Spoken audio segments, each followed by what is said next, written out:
All right, we're back with Joe Dan. Sorry about that, Joe. Sometimes power goes out here, and who knows what will happen here once again. Anyway, yeah, these Now, you're right outside of Boston, right? I am in Worcester, Massachusetts. I am in the heart, what we call the heart of central New England. Yeah, that's kind of like the euphemism. That's kind of like you know how every city has a saying? Yeah, that's like our saying. Home of the deflated balls. Actually, I'm not a big football fan. I'm not a big television sports fan. I'm really not, because I spend too much time doing my show and all that other stuff. I really don't have time to pay attention to that. But even well, that's all right. So you know what I do it to I gotta get my brain away from. I can't sit and eat and breathe. You know, there's a lot of these people. You might be one of them. I don't know, but I mean, I cannot just live politics. I hate politics. You know, to be honest, it's kind of like a tornado's coming. I'm not going to watch the Weather Channel unless it's coming, then I'm going to pay attention. And that's what's happening here. I see what you're saying. Right. We got a political tornado on us, and everybody better be paying attention. Because what's that old saying? You may not be interested in politics, but politics is interested in your ass. That's absolutely correct. And you know what I do? Yeah, I follow it because of the show, and I am deeply involved in it. And I find myself, I get a little schizo after a while. When I do the overnight show, and it's from Friday mornings at 12 a.m. till about 4 or 5 a.m. Friday mornings. I do that Friday morning hour like I used to do at WCUW. I do it because I get the West Coast during prime time. When I get off the show, the sun's coming up, the birds are chirping, I shut everything down. I go to sleep for a few hours, and then I've got my Friday to do. I've got my day to do. And I got news for you, Joe. If anybody comes up to me or messages me or Facebook or telephones me and wants to talk about, oh, are you coming to this? It's like I don't even answer the phone. I do. It's like, you know, I do. I got to shut it down. Friday is my day that I got to close the curtain and just shut it all down. I need that 24-hour period after the show to just shut it down. And then Saturday's kind of an iffy day, but starting Sunday, it's back to balls to the walls all the way.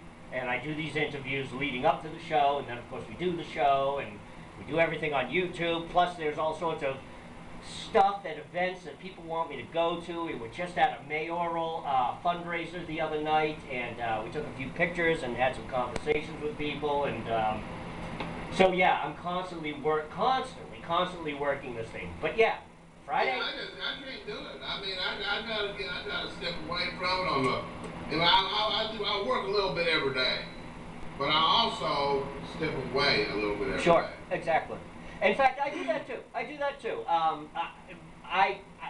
Despite the fact that I just said what I said, it is balls to the wall. But even during 8-hour, 10-hour work day, I've got to actually go do my job and make some money, so I get away from that. And so yeah, I do get away from it a little bit every day. But enough about my show. I actually want to talk to you. Let's talk about JoeDanMedia.com, and how are you doing? You just said you have, what, 24 listeners now? So. Well, a couple of dozen. Yeah, there you go. No, you're doing... Actually, the show is Intellectual Frog Legs, and it's intellectualfroglegs.com. It's produced by Joe Dan Media. Yes. But I tell you what, the Intellectual Frog Legs has become it's my livelihood. Sure. And because I got so old, you know, somebody was, one of these nasty liberals was calling me a has-been. And you know, I never got media until 2012, but 2010 I started doing some music, but I never even did any video actually where I appeared on it until like 2012.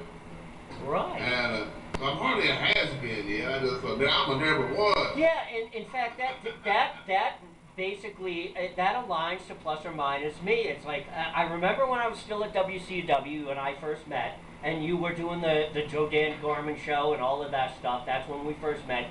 And you were producing a great show. You were producing your music.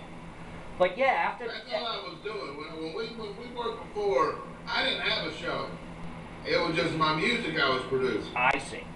and I was out there promoting the crap out of it, and you know, and thank God. I mean, I've been so blessed because I lost everything in 2007 and 2008. Everything. I was living in a basement. I've I been was there, in real brother. estate. I've been there. God bless you. I've been there, my friend. Well, within a 4 month period, I lost my dad. My dad died. My son was taken from me. I was getting attacked by my ex. I lost my job. All these things, and it was the real estate market collapsed. I know. I know. I know. And, I know. but so the cool thing though that I like to brag about is in 2009 I did my first video, and in 2013 I was nominated for Video Blogger of the Year at CPAC in Washington D.C. No kidding. Really? Hell yeah. I was at CPAC. I didn't hear that. Wow. Yeah, I was nominated. I mean, it wasn't no big deal. They cheated me. I was nominated. I didn't win. Wow. Jesus. Yeah, but still, isn't that something though? But here. Well, yeah, I mean, but see, I've never done. I came from a business background, and I think that's why people like my show. And you know, I don't sit and try to bullshit them, you know, and I tell the truth. And my income comes from people donating to the show. We're like NPR without the annoying soft talkers. Right. Right. Or the free money. Right. Intellectual frog legs, man. Look it up. Look it up. It's absolutely fantastic. But Joe, here's the other great thing: is that shows like yours, shows like mine, we're slowly taking over. I mean, we're eclipsing. Nobody goes to the mainstream media. If you want actual news, if you want to hear a story, even though sometimes a lot of it is just pure plain bullshit, you've got to go to social media. You've got to go to social media. You've got to go to shows like yours, shows like mine. Let's look at MRC, Daily Signal. Who's that other guy? The guy that does the Firewall and the Prager Institute. These are all various independent companies that are out there now that are producing news, producing stories, doing that investigative journalism that you don't see anymore in the mainstream media. And here, I wanted to ask you this question before, because you were saying something about it's getting crazy out there. I think I agree with you. I think they're so sick of what's going on that they are. I think the liberals have tipped their hat just a little too far now.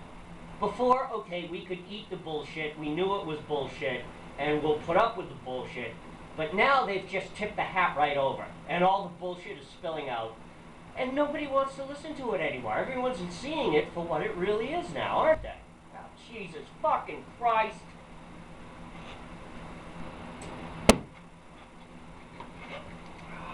Fuck. Get this thing back online.